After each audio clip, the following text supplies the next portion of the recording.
Okay, so you're an aspiring OnlyFans creator and you're wondering how you can actually get your account off the ground without any pre-existing followers. And this video, I will talk to exactly how you can do that and what we usually do when we kickstart accounts. And before I talk about that more, I'll actually show you some case studies that you actually know that I know what I'm talking about. So welcome to the OnlyFans dashboard here. And if we go to the earning statistics for this account, we can see that this was launched basically in January, and in April we're already at over 130k, and which is definitely quite cool.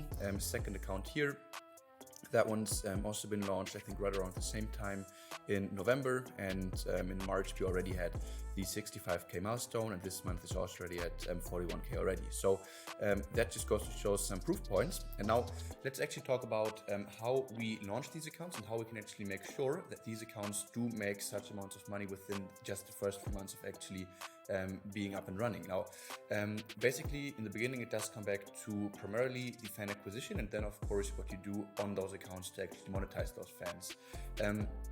For the fan acquisition, for new and aspiring creators, there's actually two main traffic sources that we always recommend.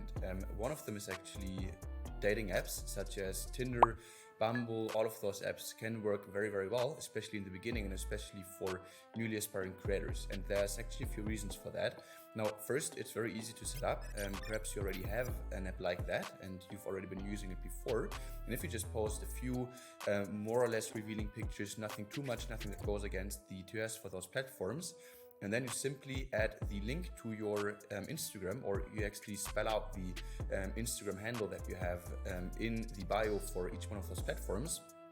Then what you can do is simply swipe on them, get a few likes and get a few matches, and those people will then find your Instagram account, on which they will then find your OnlyFans link from the link in your bio. Now, why does this work so well? First, it doesn't really demand any pre-existing fan base or anything like that, so you can basically just start it from scratch. You can put yourself into different cities. If you, for example, use the Tinder travel pass as an example, and we saw multiple times that the people who actually convert from those traffic sources do end up spending quite a bit, because they think they have a shot at actually meeting you in person, which obviously they don't, but they want to believe it, and so they spend a lot of money to actually get to know you, kind of see what they're getting into before they take it to the next level. So that's one great traffic channel that you can use right from the get-go, and it's also one that's immediately quite rewarding, because you'll see fans come in, you can sell with them, and that's definitely something that's very motivating, especially for the beginning. Now, another thing that we always recommend is to use platforms like TikTok and Instagram, specifically Instagram Reels, for the fan acquisition, and those just work extremely well because they're not required to have a lot of pre-existing followers, but you can actually post the first couple of videos on Reels or TikToks, and those will naturally perform quite well if you actually know what you're doing. And those can then even in some cases go viral, which also happened for those creators that I showed you in this video here. And that can then lead to a big increase and spike in the number of fans, and you can basically start monetizing them right from the get-go. Now, to make things even more efficient and to get even more fans, what we always recommend is to actually give yourself a branding. So to brand yourself as a creator and make sure that everything that you put out is actually congruent with your personal brand.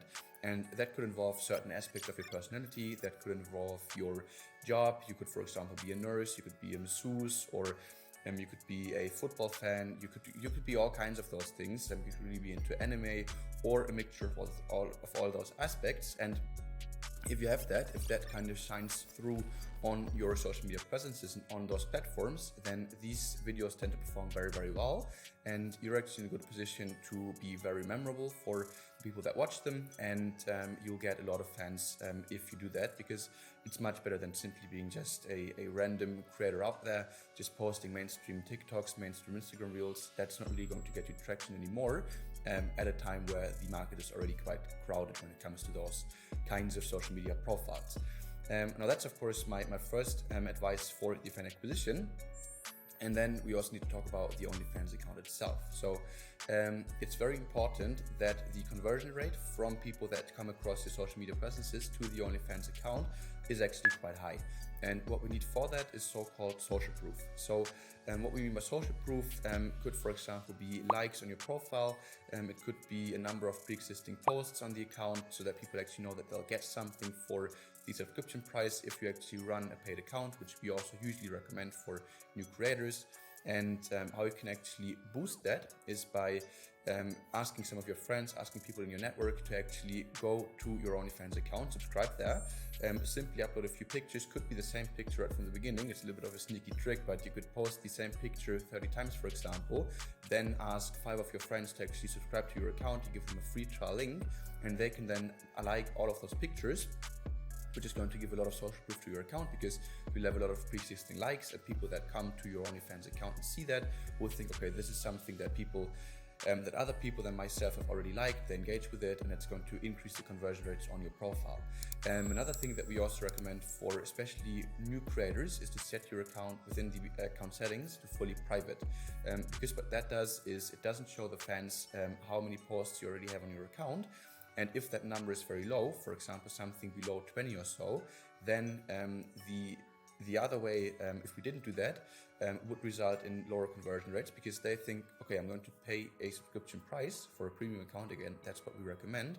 And in return, I'm only going to get to see 10 images maybe, or only 3 images, and they won't see the value in that. So in those cases, it's much better to actually not show the number of content posts or anything like that at all, to again increase the conversion rates to your account. What you can also do when it comes to the content, both for OnlyFans as well as for the promotional side, is to look at what other creators are doing. So whenever we help people actually scale their accounts, we give them very clear guidelines on which videos to post, which creators to kind of follow, who to mimic, and based on that they can create those videos and get some very good traction.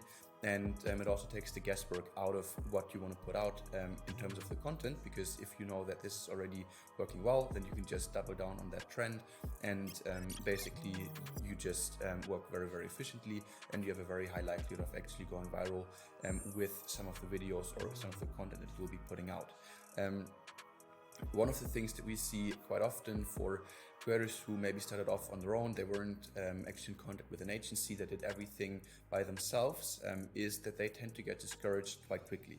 And this is one of the main things that you need to get over when you actually start an account, because only if you've been running the account for, I want to say, like 2 to 3 weeks, and you didn't get numbers that are nearly as close as to what I showed you here. Again, keep in mind, this is us working as an agency, doing very, very professional work, and that's not really normal.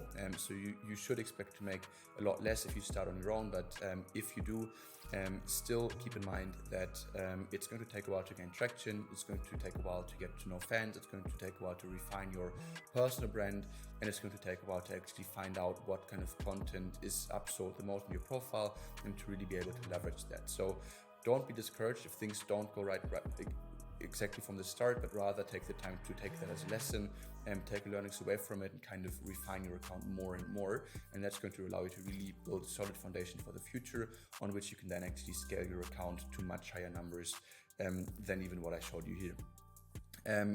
Another thing that you can also do, if you're still contemplating whether or not you should perhaps start an OnlyFans account or not do that at all, is to just see how much you like the promotion side of things, if it's something that you could see yourself doing for the long run, and if that's your preferred route. What we typically do is to get our creators through what we call a hype phase. So what you can do is, similarly to what another very famous creator named Bracky Hill recently did, is to already start a few TikTok accounts, already start a few Instagram accounts, put videos out there, have them be OnlyFans suggestive, so that people actually know that this might be an OnlyFans creator, while not really having an OnlyFans account yet. And then if you do that, you can build traction on those safe for work platforms first. And once you then announce your OnlyFans account on your TikTok or on your Instagram, for example, you can expect to convert a lot of people over right from the beginning, and that's going to be very, very motivating, of course, and it's going to give you that time to actually think about, okay, do I want to take the next step? Am I actually gaining traction? Do I now have the branding that I want to have for my account for the long run? And if you can answer all of those questions with a yes, then you're probably in a good position to actually launch your OnlyFans account, and you can build on what you've done before by just utilizing the audience that you've created for yourself. And that way you would have started from scratch, but not with the actual launch of the account, because if that's timed right, we saw cases where creators were making tens of thousands within just the first 48 hours of actually launching their account. which is of course a very, very great scenario. And that's actually one way in which you can, just achieve those kind of numbers. So I hope this video actually helped you. We also have other videos on the channel where we have some very in-depth case studies where we scale creators from basically 0 to over 20K just in a matter of 2 months. You can also have a look at those or check out some of our other videos for more in-depth insights and tips on how to actually perform a lot better than 99% of the other OnlyFans accounts out there. But I'm sure this video was already hopefully a good help for you, and I look forward to seeing you in the next video.